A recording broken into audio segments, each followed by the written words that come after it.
कैसे मतुआ राजनीति का विस्फोटक बना। बंगाल में एसआईआर के बहाने मुसलमान बनाम बतुआ। मोदी के मंत्री शांतनु ठाकुर के बयान से हड़कंप। क्या इस बार बंगाल ममता के हाथ से निकल जाएगा?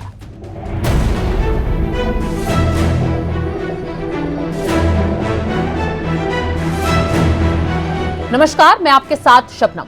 बंगाल में अगले साल चुनाव होने हैं और लगता है कि ये चुनाव मार्च अप्रैल में हो सकते हैं। लेकिन इस चुनाव से पहले बंगाल की राजनीति में बीजेपी काफी जोर आजमाइश भी कर रही है और चाह रही है कि ममता बनर्जी को सत्ता से उखाड़ फेंके। लेकिन अभी तक ममता को पीछे धकेलने में कामयाब नहीं हुई है। लेकिन अब एक बार फिर चुनाव से 4 महीने पहले बीजेपी बंगाल में अपनी राजनीतिक जमीन को धार दे रही है ताकि चुनाव में ममता बनर्जी को सत्ता से उखाड़ फेंकने में मदद मिले। एसआईआर बंगाल में चल रहा है और बीजेपी घुसपैठिए का मुद्दा उठा रही है, तो ममता बनर्जी बंगाल में मुसलमानों के खिलाफ एसआईआर को मार रही हैं। इसलिए ममता बनर्जी कई यात्राएं निकाल चुकी हैं और केंद्र सरकार के खिलाफ खूब भी बोल रही हैं, नए नए बयान दे रही है। तो बीजेपी भी ममता को घेरने में कोई कोर कसर नहीं छोड़ रही है। इसी को लेकर केंद्रीय मंत्री शांतनु ठाकुर ने एक ऐसा बयान दिया जिससे हलचल मच गई है। अब जानते हैं कि मोदी मतुआ समुदाय से कई बार मिल चुके हैं, बांग्लादेश गए तो वहां पर भी मुलाकात कर चुके हैं ताकि बंगाल में फायदा मिल सके। लेकिन अब यही मतुआ समुदाय बीजेपी के लिए परेशानी बन रहा है और इसका कारण विश्लेषक शांतनु को मान रहे हैं। बीजेपी का सबसे मजबूत माना जाने वाला मतुआ वोट बैंक, नाम है शांतनु ठाकुर। गुड़गांव से बीजेपी सांसद मतुआ समुदाय से आते हैं शांतनु। इसके साथ ही साथ ठाकुर परिवार के वारिस हैं। लेकिन सवाल यह है कि क्या शांतनु ठाकुर के एक बयान से बीजेपी को बंगाल में नुकसान होगा? आप जानते हैं कि बंगाल में एसआईआर चल रहा है और इसकी आखिरी तारीख 31 दिसंबर है। लेकिन इसमें चुनाव आयोग ने अपना पहला चरण पूरा करके वोटर लिस्ट जारी कर दी है और इस ड्राफ्ट में 58 लाख लोगों के नाम कटे हैं।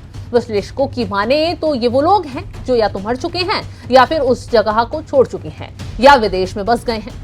लेकिन विपक्ष इतनी बड़ी संख्या में नाम कटने को साजिश करार दे रहा है और राहुल गांधी ममता बनर्जी का जवाब देते हुए चुनाव आयोग कहता है वोटर लिस्ट में जो गलतियां थी उसे ठीक कर दिया गया है। जो मर चुके हैं उनके नाम हटा दिए गए हैं या जिनके 2 नाम थे उसे हटा दिया गया।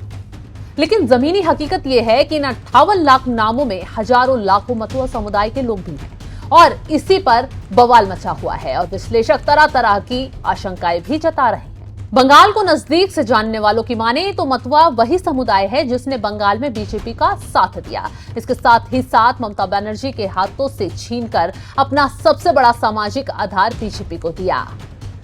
बंगाल का मतुआ समुदाय बांग्लादेश से भारत आए और बंगाल में बसे मतुआ दलित शरणार्थियों का समुदाय है जो दशकों तक नागरिकता पहचान की लड़ाई लड़ रहा है और बंगाल में बीजेपी ने इन्हीं को टारगेट करके अपने साथ रखा और इन्हीं के लिए सीए का वादा भी किया। नागरिकता की गारंटी और मोदी का भरोसा मिला। लेकिन अब मतुआ बीजेपी से नाराज है। आंकड़े बता रहे हैं कि 2019 और 2021 के चुनाव में मतुआ वोट ने बीजेपी को बंगाल में ममता के सामने जिंदा रखा। लेकिन अब उसी समुदाय के लोगों के नाम वोटर लिस्ट से गायब हैं और केंद्रीय मंत्री शांतनु ठाकुर ने कहा है अगर 50 लाख पाकिस्तानी, बांग्लादेशी, मुस्लिम और रोहिंग्या लोगों का वोट कटता है और इसके बदले मेरे समुदाय के 1 लाख लोग अस्थायी रूप से मतदान के अधिकार से वंचित होते हैं तो कौन सा विकल्प ज्यादा लाभकारी है?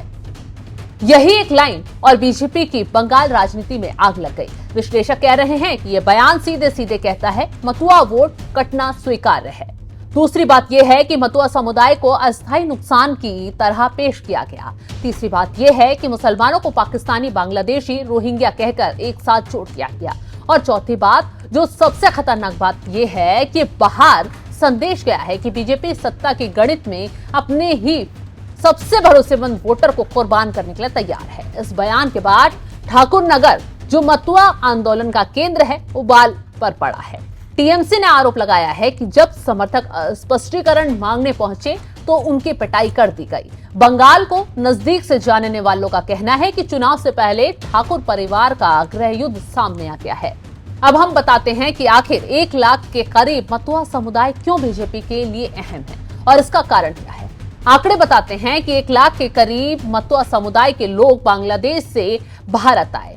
2002 की वोटर लिस्ट में नाम नहीं और एसआईआर में फिर नाम कट गया। नाम कटने वाले लोगों का कहना है कि क्या मैं इस देश का नागरिक हूं या नहीं। काफी बवाल के बीच चुनाव आयोग ने अपनी कुंभकर्णी नींद से जागकर कहा है, दावा आपत्ति चरण में सीमावर्ती जिलों पर खास ध्यान दिया जाएगा। तो इसका मतलब यह हुआ कि उत्तर 24 परगना, मालदा, मुर्शिदाबाद, जहां मुस्लिम आबादी ज्यादा है, वहां एसआईआर दोबारा होगा। लेकिन आज उसी समुदाय के लोग लाइन में खड़े हैं, कागज लेकर डरे हुए हैं। देखना होगा कि आगे क्या होता है और जो बीजेपी का वोट है उसकी तकलीफ ठीक होती है या नहीं, देखना दिलचस्प होगा। फिलहाल इस खबर को लेकर आप क्या कुछ राय रखते हैं, कमेंट बॉक्स में जरूर बताइएगा और तमाम बड़ी खबरों की अपडेट के लिए आप हमारे साथ जुड़े रहें। नमस्कार।